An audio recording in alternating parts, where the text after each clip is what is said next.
बहुत सारे objective question, सारी प्रैक्टिस, सब कुछ आपको करा चुके हैं। और अगर आपने पूरी सीरीज देखी है तो इस बात की गारंटी है आप बिल्कुल तैयार हो पेपर देने के लिए। भाई कमेंट में बताना तैयारी कैसी है पहली बात। लेकिन हमने कहा ऐसे ही गुड लक कहने आएंगे, ठीक है, कि भैया गुड लक, जाके पेपर अच्छे से दे आना, तो मजा नहीं आएगा। तो चलते चलते आपको 40-50 क्वेश्चन और बता देते हैं।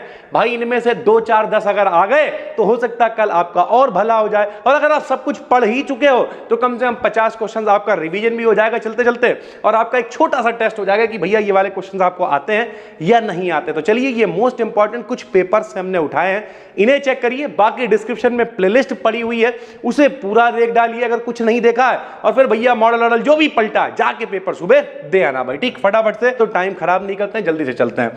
Which of the following is the simplest form of carbohydrate? Carbohydrate की सबसे सिंपलेस्ट, सबसे साधारण फॉर्म कौन सी होती है?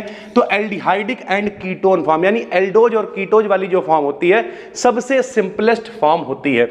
जनरल फार्मूला ऑफ कार्बोहाइड्रेट का जनरल फार्मूला सब कराया हुआ भैया, पहले जिन्होंने पूरी देखी है सब आता होगा। CH2O का whole of N general formula होता है कार्बोहाइड्रेट का।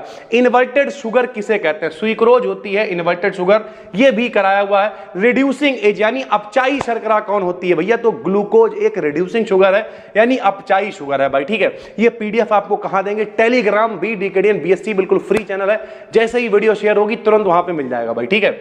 सुइक्रोज, इस सुइक्रोज क्या है? एक डाइसैकेराइड होता है। कैसे पता आपको? सुइक्रोज का फार्मूला 12, 22, 11 आपको सब कुछ पढ़ा चुके हैं भैया, ठीक। चलते चलते एक वीडियो है केवल। इन माल्टोज, जो माल्टोज होता है उसमें लिंकेज क्या होती है? ये इंपॉर्टेंट है, छूट गया तो हमने यहां पे लगा दिया है। अल्फा 1,4 लिंकेज पाई जाती है किसके अंदर? माल्टोज के अंदर। Major storage form of carbohydrates in animals, यानी जो जीव जंतु होते हैं, एनिमल्स होते हैं, उनमें कार्बोहाइड्रेट सबसे ज्यादा किस रूप में पाया जाता है? तो ग्लाइकोजन के रूप में पाया जाता है। हमने आपको पढ़ाया था कि भैया रोटी देर तक चबाओ मीठी लगती है, क्यों? ग्लूकोज जो है ग्लाइकोजन में कन्वर्ट हो जाता है, शर्करा में कन्वर्ट हो जाता है भैया, और मीठी मीठी लगने लगती है। तो जो एनिमल्स होते हैं उनमें ग्लाइकोजन के रूप में कार्बोहाइड्रेट सबसे अधिक मात्रा में पाया जाता है। टेबल शुगर, बहुत बार बताया, सुइक्रोज को टेबल शुगर कहते हैं। 12, 22, 11 फार्मूला होता है, सब कुछ प्रॉपर कराया हुआ है।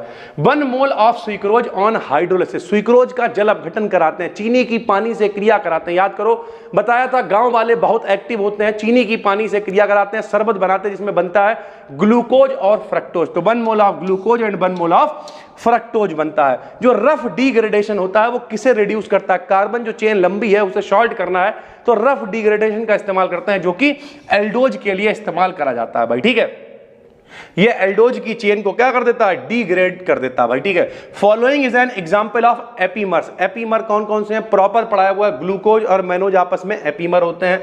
Which one of the following is simplest form of carbohydrate? तो अभी ऊपर भी बताया था एल्डोज है, कीटोज है, ऑप्शन में ग्लूकोज दे रखा है। ग्लूकोज क्या होता है? एल्डोज ही तो होता है, इसमें CHO ग्रुप पाया जाता है। फ्रक्टोज क्या होता है? कीटोज होता है। तो जो ऑप्शन में हो वो लगा दो। A carbohydrate found only in milk, दूध में कौन सा कार्बोहाइड्रेट होता है? तो लैक्टोज शर्करा होती है, आपको बता चुके हैं। द डाइसैकेराइड्स है जनरल फार्मूला। जो डाइसैकेराइड होते हैं उनका फार्मूला क्या होता है? 12, 22, 11। इनका जल अपघटन कराने पर, इनकी हाइड्रोलिसिस कराने पर क्या बनता है? ग्लूकोज और फ्रक्टोज बना करता था, यानी 2 अणु प्राप्त होते थे मोनोसैकेराइड के। न्यूक्लियोसाइड में क्या क्या होता है? तो बेस और शुगर मिलकर न्यूक्लियोसाइड बनता है। डीएनए का बैकबोन किसे कहा जाता है? तो हाइड्रोफिलिक होता है। डीएनए का बैकबोन क्या है? Hydrophilic. The length of 1 turn, DNA में जो एक कुंडल घूमता है, एक चक्कर घूमता है, उसकी लंबाई कितनी होती है? तो 34 एंगस्ट्रॉम होती है। आपको बताया टोटल 10 होते हैं, एक की 3.4 होती है, 10 से मल्टीप्लाई होकर पूरे की भैया लेंथ कितनी निकल के आती है? 34 एंगस्ट्रॉम। क्रोमेटिन काहे का बना होता है? तो न्यूक्लिक एसिड और प्रोटीन, या डीएनए प्लस प्रोटीन लिख के आ जाए तो उससे बना देना। तो न्यूक्लिक एसिड प्लस प्रोटीन मिलकर क्रोमेटिन बनाता है। सिंपलेस्ट एमिनो एसिड भी कराया हुआ है, ग्लाइसिन होता है। और ग्लाइसिन में जो कायरल कार्बन होते हैं, कायरल सेंटर होते हैं, यानी असममित जिन्हें कहा करते थे मेरे भाई, कायरल वाले जो सेंटर होते हैं वो 0 होते हैं भैया, ठीक है। असममित नहीं, कायरल को हिंदी में कायरल, ये भी इस समय इतना नहीं याद आ रहा, लेकिन खैर हटाओ।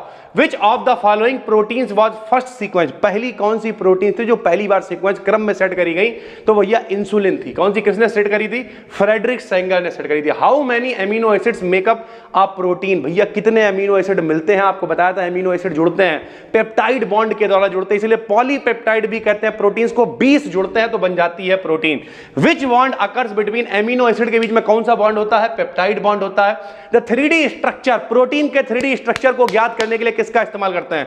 सबसे ज्यादा विकल्प में आएगा एक्सरे क्रिस्टलोग्राफी या फिर न्यूक्लियर मैग्नेटिक NMR स्पेक्ट्रोस्कोपी का भी यूज कर लेते हैं, तो दोनों विकल्प सही हैं। जो निन हाइड्रिन टेस्ट होता है किसके लिए होता है? तो अल्फा एमिनो एसिड के लिए होता है। Structure formed by joining the amino acids, जब एमिनो एसिड को पेप्टाइड बॉन्ड से जोड़ते चले जाते हैं तो क्या बनता है? तो प्राइमरी स्ट्रक्चर बनता है प्रोटीन का, उसे घुमा देते हैं तो सेकेंडरी स्ट्रक्चर बनता है। सब कुछ डिटेल में पढ़ाया हुआ है मेरे भाई। अगर आप पहली बार इस वीडियो को देख रहे हो और कुछ नहीं पढ़ा है, हम तो कहेंगे जो डिस्क्रिप्शन में प्लेलिस्ट है देखना शुरू करो, सुबह तक देख डालो, जाके पूरा 75 में 75 का पेपर कर आओगे, ये गारंटी है। सेकेंडरी स्ट्रक्चर प्रोटीन कैसे डिफाइन करेंगे? तो हाइड्रोजन बॉन्ड से, which allows the enzymes to combine with its substance. भैया एंजाइम का काम क्या होता है? एज अ उत्प्रेरक, जीजा मऊसा वाला काम करता है। मिलेगा, ठीक है, क्रिया करवाएगा, प्रोडक्ट बनवाएगा, सब्सटेंस से फिर किनारे हो लेगा भैया, ठीक है।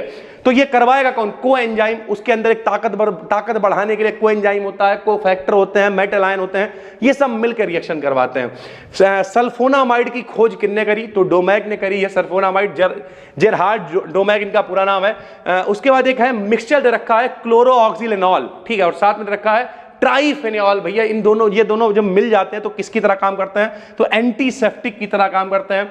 कौन सा एनाल्जेसिक है? तो नोबेलजीन, यानी पीड़ाहारी, दर्दनाशक। नोबेलजीन एक पीड़ाहारी होती है। How many stages? HIV जो इन्फेक्शन होता है एड्स वाला, कितनी स्टेजेस होती है? तो टोटल 3 स्टेजेस होती हैं। क्या हो जाता है इसमें? सिम्टम्स क्या क्या है? बुखार आएगा, थकान लगेगी, ठीक है, इसके अलावा सूजन वगैरह आ जाएगी, जो भी नलिकाएं वगैरह है उनमें। स्ट्रक्चर, NaCl का स्ट्रक्चर फेस सेंटर्ड क्यूबिक, बहुत इंपॉर्टेंट। NaCl में जो रेशियो होता है कोऑर्डिनेशन नंबर का 6:6 होता है। X-ray crystallography uses which characteristics of light, जो एक्सरे क्रिस्टलोग्राफी होती है उसमें किस कैरेक्टरिस्टिक का इस्तेमाल करा जाता है?